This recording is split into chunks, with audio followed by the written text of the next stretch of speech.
Hello students, चलिए question number third point number R को start करते हैं।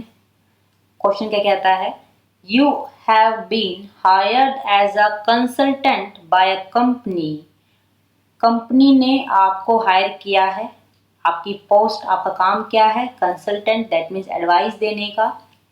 किस पर एडवाइस देनी है? फैक्टर्स पर देनी है एडवाइस जो आपको कंसीडर करने हैं इन्वायरमेंट स्कैनिंग के लिए। और सीधा स्टेट बोला है, एक्सप्लेन ब्रीफली दीज फैक्टर्स। उन फैक्टर्स को एक्सप्लेन कीजिए जो इन्वायरमेंट स्कैनिंग के लिए आपको चाहिए। क्वेश्चन सिंपल है लेकिन इम्पोर्टेंट क्वेश्चन है। इम्पोर्टेंट जितने क्वेश्चंस होंगे हम उनको शॉर्ट क्लिप में ही बनाएंगे। जैसे आपने लास्ट लेक्चर में देखा, एक क्वेश्चन कवर किया है 15 मिनट्स 14 मिनट्स के अंदर, लेकिन इम्पोर्टेंट था इसलिए हमने उसको अलग एक पार्ट बना दिया ताकि आपके जब एग्जाम होंगे तो आप उसको अच्छे से देख सकें। इसी तरीके से ये भी बहुत ही इंपॉर्टेंट क्वेश्चन है, लेकिन सीधा क्वेश्चन है कि इन्वायरमेंट स्कैनिंग के आपको फैक्टर्स इसमें एक्सप्लेन करने हैं। लेकिन जब तक आप इसको याद अच्छे से नहीं करके जाएंगे, समझ के नहीं जाएंगे, तो ये क्वेश्चन भी आप अच्छे से अटेम्प्ट नहीं कर सकते। तो पहले समझ लें। तो सबसे पहले इस क्वेश्चन में आपको मीनिंग देना होगा इन्वायरमेंट स्कैनिंग का। इन्वायरमेंट स्कैनिंग का सबसे पहले आपको क्या देना है? इसमें मीनिंग देना है। कोई भी एक ऐसा प्रोसेस, पहला वर्ड आपको जो याद रखना है, प्रोसेस। प्रोसेस होता क्या है? Group of activity.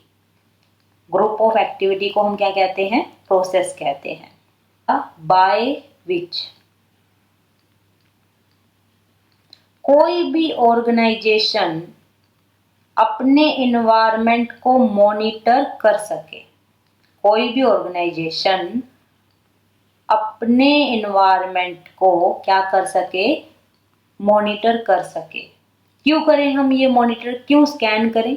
ताकि अपॉर्चुनिटी और थ्रेट को हम क्या कर सकें? आइडेंटिफाई कर सकें।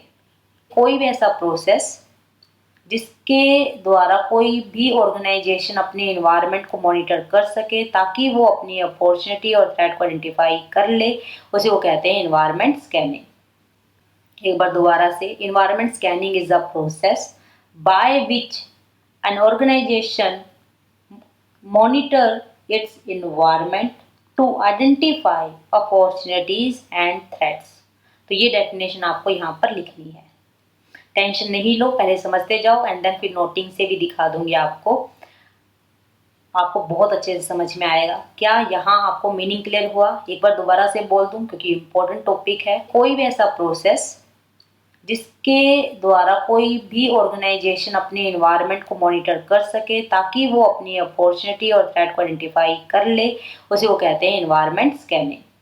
अब स्कैनिंग क्यों करना है? स्कैनिंग किस लिए जरूरी है? तो आप सीधा कह सकते हैं स्कैनिंग से ही तो हम इन्वायरमेंट में जितनी अपॉर्चुनिटी और थ्रेट एग्जिस्ट करती हैं उसको हम आइडेंटिफाई करते हैं। यदि हम इन्वायरमेंट की स्कैनिंग ही नहीं करेंगे तो कभी भी ऑर्गेनाइजेशन की अपॉर्चुनिटी और थ्रेट को हम पता नहीं लगा सकते।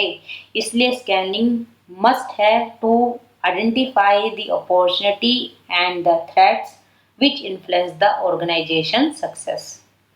उन सभी अपॉर्चुनिटी और थ्रेट को हमें आइडेंटिफाई करना है, उन सभी फैक्टर्स को हमें डिटरमाइन करना है जिनसे ऑर्गेनाइजेशन की सक्सेस इन्फ्लुएंस होती है, प्रभावित होती है। तो फैक्टर्स की जब बात आती है कि क्वेश्चन ही हमारा यही था कि फैक्टर्स एक्सप्लेन कीजिए, फैक्टर्स ऑफ एनवायरनमेंट स्कैनिंग। अभी तो हमने मीनिंग ही किया है, तो फैक्टर्स क्या हैं?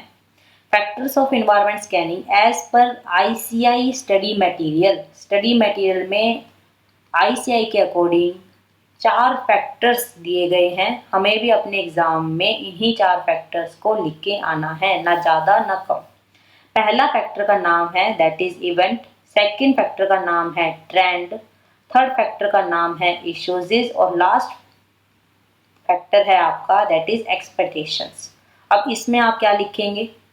चलिए इसकी भी बात कर लेते हैं। इवेंट का मीनिंग क्या है? ट्रेंड का मीनिंग क्या है? इश्यूज का मीनिंग क्या है? एक्सपेक्टेशन का मीनिंग क्या है? तो सबसे पहले इवेंट लेते हैं। फर्स्ट फैक्टर क्या है इन्वायरमेंट स्कैनिंग का? इवेंट।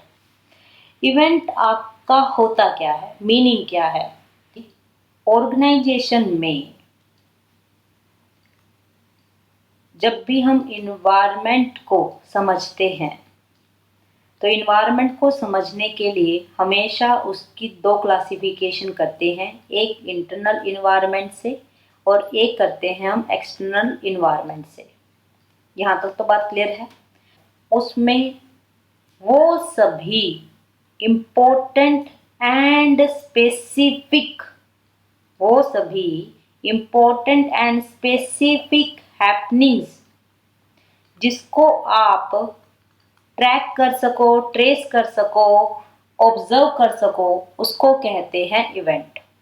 दोबारा से एक बार बोलती हूँ, बहुत आसान है, आ जाएगा आपको समझ में।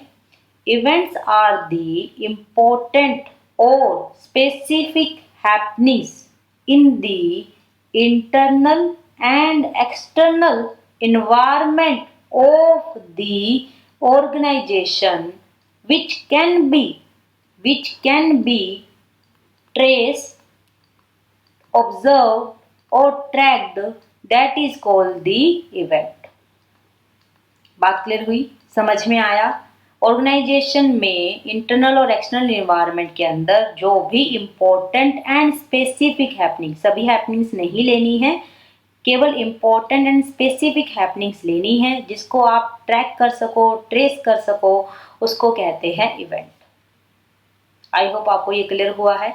जब आपको इवेंट समझ में आया है तभी आप ट्रेंड समझ पाएंगे, क्योंकि इसकी पहली वर्डिंग ही स्टार्ट होती है, that is group of similar events.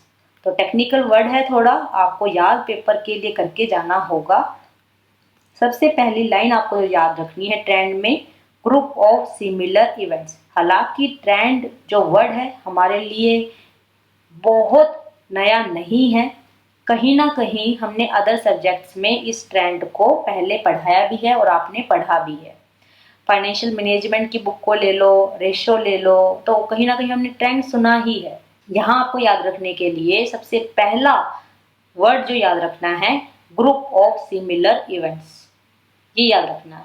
That tend to move in a given direction, that means वो ग्रुप सिमिलर इवेंट्स का जो डायरेक्शन दे उन्हीं को कहते हैं ट्रेंड। ये वर्डिंग आपको क्लियर हो गई। अभी हम मैच करेंगे, डोंट वरी, पहले समझ लो। इवेंट समझ में आया, ट्रेंड समझ में आया। अब दोनों समझने के बाद फिर थर्ड फैक्टर आता है, दैट इज इश्यूज। अब इश्यूज क्या हैं आपके, इसमें आपको वर्ड लिखना है, दैट इज करेंट कंसर्न्स। जो भी इवेंट और इश्यूज के कारण अराइज होती हैं या इवेंट और ट्रेंड के रिस्पॉन्स में जो अराइज हो, वो सभी करंट कंसर्न क्या कहलाती हैं, इश्यूज कहलाते हैं। आज के समय में सबसे ज्यादा मोस्ट डिफिकल्ट इश्यू को आइडेंटिफाई करना ही है।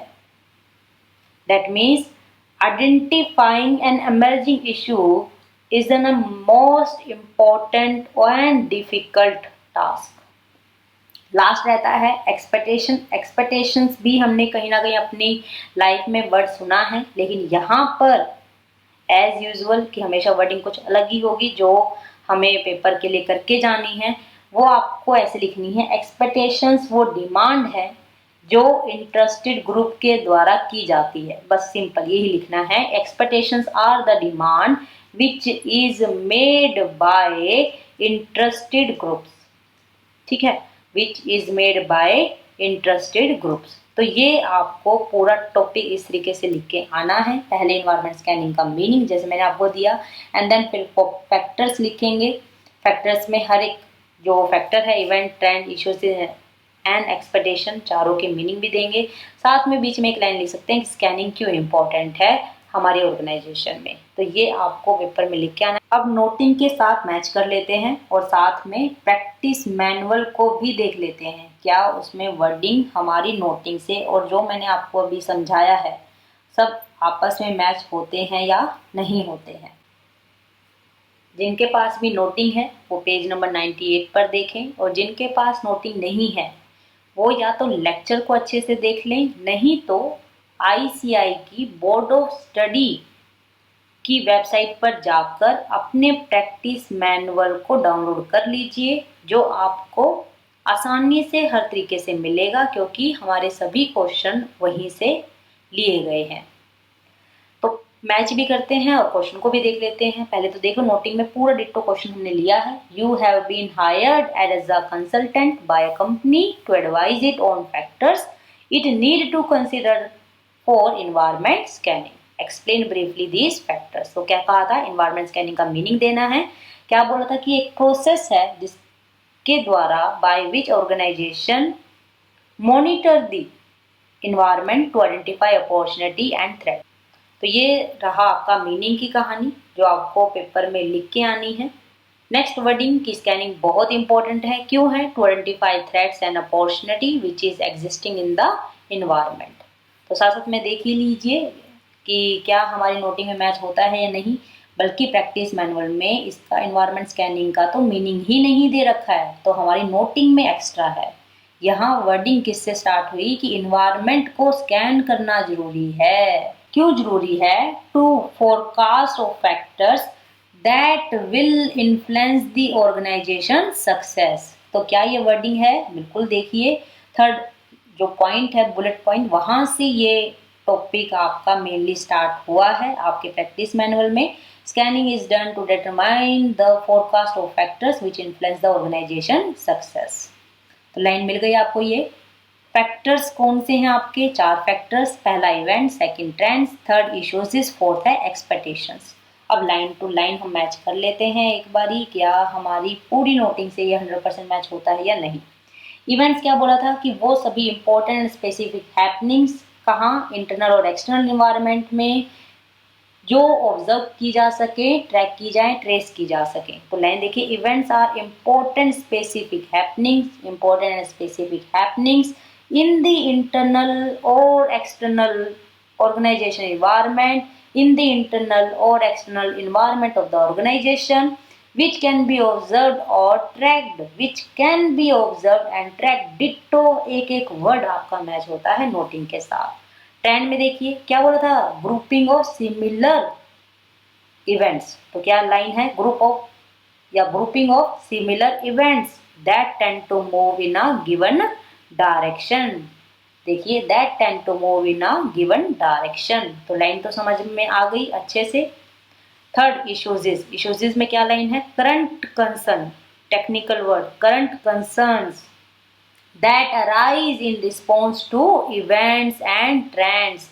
यहाँ देखिए, that arise in response to events and trends, बिल्कुल डिट्टो सेम है। नेक्स्ट भी मिला लीजिए, identifying and emerging issue is more difficult, बिल्कुल ditto same. Identifying and emerging issues is more difficult. Last expectation क्या बोला था, डिमांड। एक्सपेक्टेशंस वो डिमांड है which is made by interested group in the light of their concern for issues, in the light of their concern for issues. अब आपने क्या देखा कि इवेंट यदि समझ में आया है तो वही आप ट्रेंड की डेफिनेशन लिख सकते हो, क्योंकि ट्रेंड में हमने बोला ग्रुपिंग ऑफ सिमिलर इवेंट। जब आपने इवेंट और ट्रेंड को दोनों को समझ लिया तो इश्यूज जल्दी समझ में आ गए। क्यों? क्योंकि इश्यूज में हमने लिखा current concern which arise in response to both event as well as trend. और एक्सपेक्टेशंस में आपने किसको लिया, इश्यूज को, कंसर्न फॉर इश्यूज। तो इस तरीके से याद करेंगे, इस तरीके से माइंड में रखेंगे तो जल्दी याद हो पाएगा। आई होप आपको ये टॉपिक वैसे समझ में आया। तो अब कंक्लूजन निकलता है कि ये क्वेश्चन भी 100% तरीके से हमारी नोटिंग के साथ मैच होता है। मैंने आपको ये कंसेप्ट भी डिटेल में समझाया, नोटिंग में भी दिखाया, और साथ में आपकी स्टडी मटेरियल, आईसीआई के स्टडी मटेरियल में जो टॉपिक क्वेश्चन वाइज था उससे वर्ड टू वर्ड मैच भी करवा दिया। एक बात और है, जो ये बनाई गई है नोटिंग, उसमें ऐसा नहीं है कि कॉपी पेस्ट किया हुआ है, सिर्फ और सिर्फ प्रैक्टिस मैनुअल को देखा नहीं गया है। सजेस्टेड आंसर्स की लाइन है, पास्ट ईयर के पेपर्स हैं, आपका पूरा कंसेप्ट है जो स्टडी मटेरियल में गिवन है आपका, और साथ में mock test paper, revise test paper में जितना 6-6 सालों की जो आरटीपी मॉक टेस्ट पेपर सबको इकट्ठा करके ये नोटिंग तैयार हुई है। बहुत मेहनत लगी है इस नोटिंग में। अपनी ओपिनियन आप कमेंट बॉक्स में लिखिए, ताकि हमें पता चलता रहे कि आपको लेक्चर्स कैसे लग रहे हैं। और साथ में हमें ये मोटिवेट भी करेगा कि आपको लेक्चर्स अच्छे लग रहे हैं, तो हम जल्दी से जल्दी और लेक्चर्स भी अपलोड करें।